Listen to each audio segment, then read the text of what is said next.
गरीब साध साध सब नेक हैं, आप अपनी ठोरे, जो सतलोक ले जावेंगे वो साधु कोई और।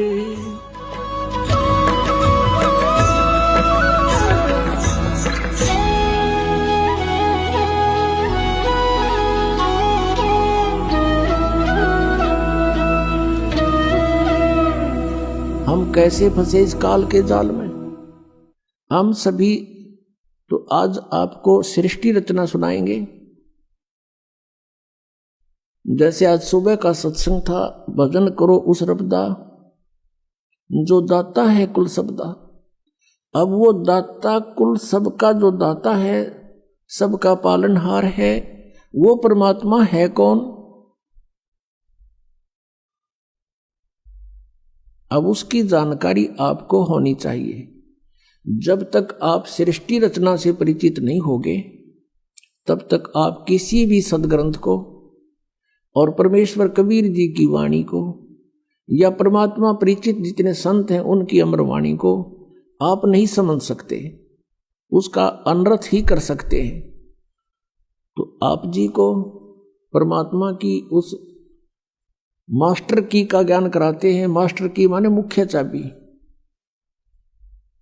सृष्टि रचना परमात्मा को पहचानने की एक मास्टर की है।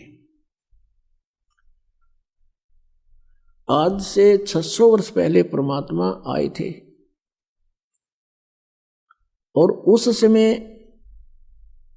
ये ज्ञान प्रदान किया करते थे, उच्चारण किया करते थे, अपनी अमृतवाणी से बोलते थे, जो आदरणीय धर्मदास जी ने लिपिबद्ध किया था, लिखा था।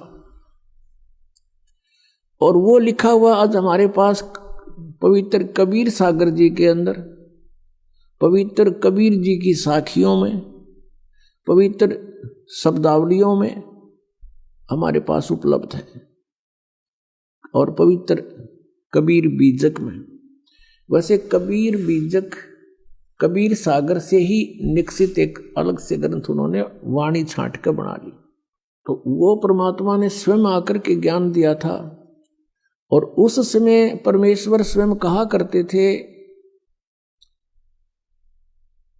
कि तुम जिन प्रभुओं की पूजा कर रहे हो, श्री ब्रह्मा रजगुण, श्री विष्णु सतगुण और श्री शिव जी तमगुण, ये नासवान है, इनकी जन्म मृत्यु होती है। ये समर्थ परमात्मा नहीं है, ये केवल आपको अपना किया कर्म ही दे सकते हैं, उसमें कोई परिवर्तन ये प्रभु नहीं कर सकते। इनका भी विनाश होगा और इनके आश्रित प्राणी भी विनाश को प्राप्त होंगे। तो ये पूर्ण मोक्ष नहीं हुआ। और गीता जी अध्याय नंबर 15 के श्लोक 16 में 2 पुरुष बताए हैं। सरपुरुष ये ब्रह्म है, इसको सरब्रह्म भी कहते हैं, काल रूपी ब्रह्म भी इसी को कहते हैं। और अक्षर पुरुष ये परब्रह्म कहलाता है। ये दोनों पुरुष नाशवान है, दोनों भगवान नाशवान है प्रभु। और इनके अंतर्गत जितने प्राणी हैं वो भी नाशवान है। केवल आत्मा तो किसी की भी नहीं मरती, कुत्ते की भी नहीं मरती।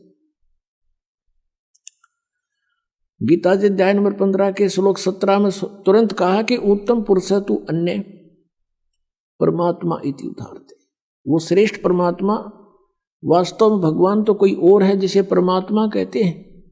जो परमात्मा कहलाता है और वो ही तीनों लोकों में प्रवेश करके सबका धारण पोषण करता है, वो अविनाशी परमेश्वर है।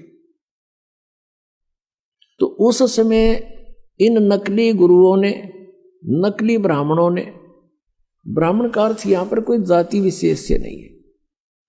पुण्यात्मा, ब्राह्मण सोए जो ब्रह्म पछाणे और पंडित सोए जो पिंड की जाने। जैसे पहले कोई वैद्य होता था, बहुत ही अच्छा वैद्य था, नब्ज नाड़ी देख करके रोग जान लेता था, अच्छी औषधि देता था, रोगी स्वस्थ हो जाता था। धीरे धीरे उसकी प्रसिद्धि फैल गई। उसके 1-2 पीढ़ी तक भी वैद्यगाई करते रहे। उसके बाद उनके अनुयायी जो है वैद्य का काम करना छोड़कर अन्य कार्य करते हैं, तो भी वे अपने साथ में वैद्य लिखते हैं। जैसे राज सिंह वैद्य, और वो दुकान खोल रहा है परचून की। धर्म सिंह वैद्य वेल्डिंग सेट ले रहा है और वो भी वैद्य लिख रहा है। एक टायर पंचर लगा रहा है, वो भी लिख रहा है कृपाराम वैद्य। जबकि उनके पूर्वज तो वैद्य थे, अब वो वैद्य नहीं है, वो केवल सरनाम बना लिया उन्होंने, सरनेम।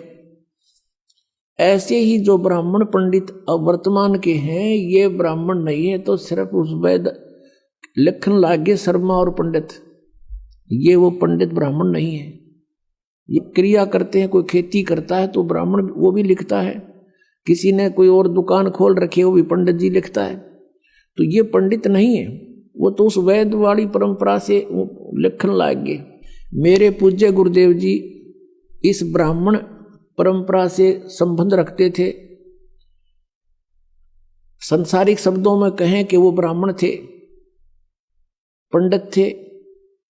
गांव पैंतावास बड़ा, जिला भिवानी, भिवानी से दादरी रोड के ऊपर, दादरी से 10 किलोमीटर पहले जाते समय, भिवानी से जाते समय राइट हैंड को एक बड़ा पैंतावास गांव है, सड़क से भी 1-1.5 किलोमीटर अंदर की ओर, मेन रोड से। तो वहां मेरे पूज्य गुरुदेव जी का जन्म हुआ। वो 16 वर्ष की आयु में घर त्याग कर परमात्मा प्राप्ति के लिए घर छोड़कर चले गए थे।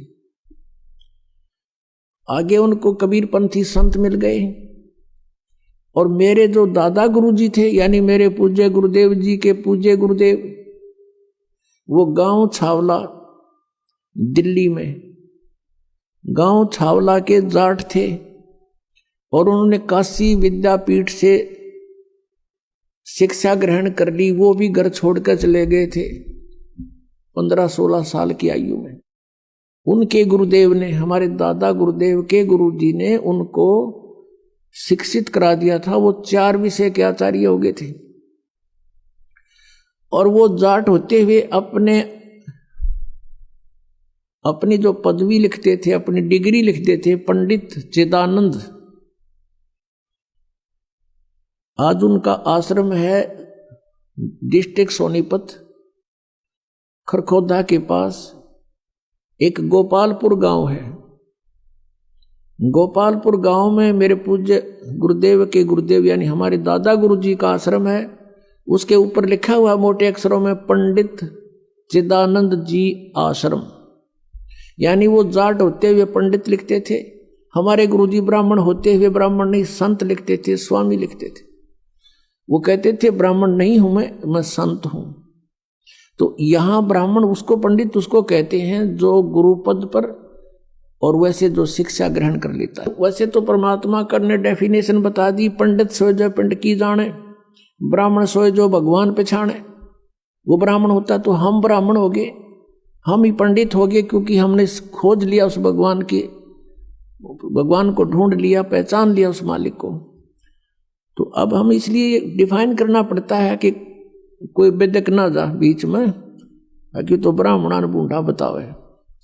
तो वो नकली जो ब्राह्मण थे, जो वेदों से परिचित नहीं थे और पवित्र पुराणों से परिचित नहीं थे, पवित्र गीता जी के ज्ञान से वो परिचित नहीं थे, वो विरोध किया करते थे परमेश्वर कबीर देव जी का कि कबीर अशिक्षित है, ये सदग्रंथों को नहीं समझ सकता, इसको अक्षर ज्ञान नहीं है, जिस कारण से ये ब्रह्मा विष्णु महेश की बेइज्जती करता है, हमारे देवताओं को हीन बताता है, इनको नासवान बताता है, ये निकम्मा व्यक्ति है, इसकी बातें मत सुनना। और पूरे हिंदू समाज में कबीर परमेश्वर जी का बहुत विरोध करवा दिया, और भी बहुत सारी अफवाहें उनके साथ जोड़ दी। उद्देश्य उनका ये था कि कोई भी कबीर जी के निकट ना चला जा, और कबीर जी के निकट चले गए तो तुम्हारी दुकानें बंद हो जाएंगी। और परमात्मा 600 वर्ष पहले कहा करते थे, धर्मदास ये जग बोरान, कोई न जाने पद निर्वाणा, यही कारण मैं कथा पसारा, सबसे कहिए एक राम नियारा। अपनी प्यारी आत्मा धर्मदास जी को परमेश्वर कबीर देव जी 600 वर्ष पहले ये बता रहे हैं कि हे धर्मदास, ये पूरा समाज, पूरा विश्व विचलित है, किसी को भी मोक्ष मार्ग का ज्ञान नहीं, कोई न जाने पद निर्वाणा, यही कारण मैं कथा पसारा, जग से कहिए एक राम नियारा। यही ज्ञान जग जीव सुनावो, सब जीवों का भरम नसावो, अब मैं तुमसे कहूं चिताई, तेरे देवन की उत्पत्ति भाई। एक धर्मदास नाम के बहुत श्रद्धालु थे और उसका पवित्र हिंदू धर्म में जन्म था, जिस कारण से वो श्री ब्रह्मा जी, श्री विष्णु जी, श्री शिव जी के कट्टर पुजारी थे। ब्रह्मा जी की तो पूजा कोई करता नहीं, लेकिन विष्णु जी के वो, श्री विष्णु जी के वो कट्टर पुजारी थे। भगवान शंकर को भी सामान्य दृष्टि से देखते थे, जैसे हम सभी हिंदू ऐसे ही करते थे। और जैसे भी उन्होंने गुरु भी धारण कर रखा था, रूपदास जी अपने रूपदास गुरुदेव जी के बताए मार्ग अनुसार वो हरे कृष्ण हरे राम का जाप करते थे। राधे राधे श्याम मिला दे सीताराम राधे श्याम, और ओम नमः शिवाय, ओम भागवते वासुदेव नमः, एवं नमः, ये पता नहीं कितने नमः बना रखे इन्होंने। तो ये सभी जाप किया करते थे। वो सब परमात्मा अपनी लीला अनुसार, अपनी महिमा अनुसार जो लीला करता है, जिसके विषय में वेद गवाही देते हैं कि वो परमात्मा कौन है। देखो पुण्यात्माओं, वेदों को पवित्र हिंदू समाज एक बहुत ही आदर की दृष्टि से मानता है और पूरा हिंदू समाज वेदों पर आधारित है। उसके बाद उसी के समांतर पवित्र 18 पुराणों को भी हम सामान्य दृष्टि से, आदरणीय दृष्टि से ही देखते हैं। श्रीमद् भगवत गीता को भी हम एक बहुत पवित्र सदग्रंथ मानते हैं। अब उन सदग्रंथों में क्या मैटर है, क्या विवरण है, ये आज तक हमें नहीं पता था। हम ये अवश्य मानते थे कि वेदों में जो लिखा है वो बहुत अच्छा है, वो सत्य है। और वेदों में कौन सी मेडिसिन की वो तो है नहीं, वो बुक, वो तो भगवान ने के विषय में जानकारी है सारी। वो परमात्मा कौन है, वो परमात्मा कैसा है, वो परमात्मा करता क्या है, वो लीला करता क्या है, किस रूप में रहता है, ये सारा ज्ञान वेदों में लिखा था। लेकिन वेद संस्कृत में थी और संस्कृत भाषा का जानने का अधिकार केवल एक वर्ग को था, एक वर्ग को था, ब्राह्मण को। अब इन ब्राह्मणों ने जैसा भी ऋषियों ने पढ़ा अपने वेदों को, ये नहीं समझ सके वेदों के गूढ़ रहस्यों को, क्योंकि इनके पास तत्व ज्ञान नहीं था। अब देखो, इन्होंने वेदों को पढ़ा और श्रीमद् भगवत गीता को पढ़ा।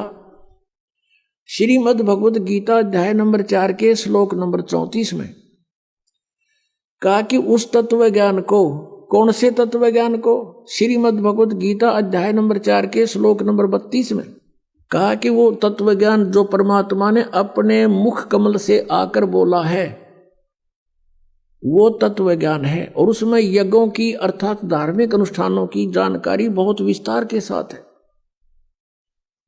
और उसके जानने के बाद फिर तू सर्व प्रकार से कर्मों से मुक्त हो जाएगा, वो है तत्व ज्ञान। तो चौथे अध्याय के 34वें श्लोक में कहा कि उस तत्व ज्ञान को तू तत्वदर्शी संतों के पास जाकर समझ, उनको दंडवत प्रणाम करने से, कपट छोड़कर विनम्र भाव से याचना करने से, प्रार्थना करने से वो तत्वदर्शी संत तुझे परमात्म तत्व का ज्ञान कराएंगे। तो इससे सिद्ध हो गया कि गीता ज्ञान दाता ये कह रहा है कि मैं उस तत्व ज्ञान से अपरिचित हूं। नहीं तो एक 18 अध्याय लिखे, 19वां और लिख दो यूं तत्व ज्ञान भाई, उसको पता ही नहीं था इसके बारे में। ऐसे चारों वेदों का सारांश है पवित्र श्रीमद् भगवद गीता, पवित्र चारों वेदों का।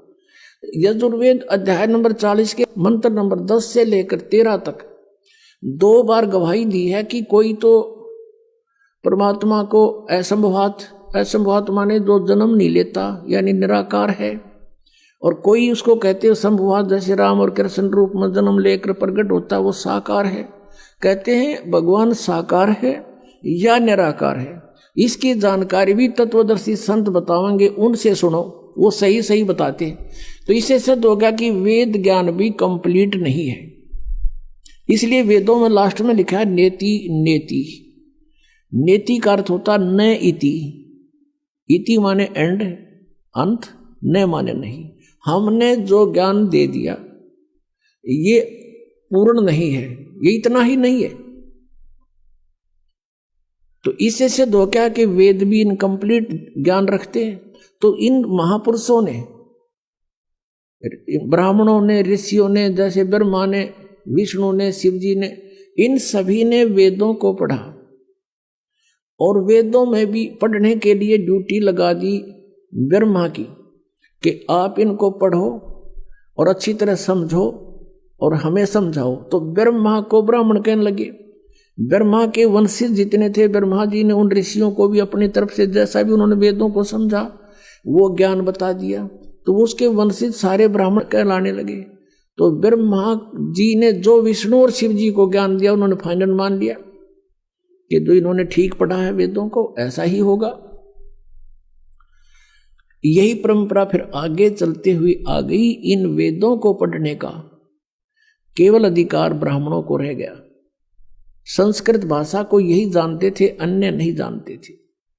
अभी कुछ समय पहले भी अपने भारतवर्ष में संस्कृत पढ़ने का अधिकार केवल ब्राह्मणों को था, अन्य जाति का ब्राह्मण नहीं, कोई भी व्यक्ति संस्कृत नहीं पढ़ सकता था। भारतवर्ष में एक काशी विद्यापीठ रही है, काशी में, उसमें केवल ब्राह्मणों के ही बच्चों को पढ़ाया जाता था।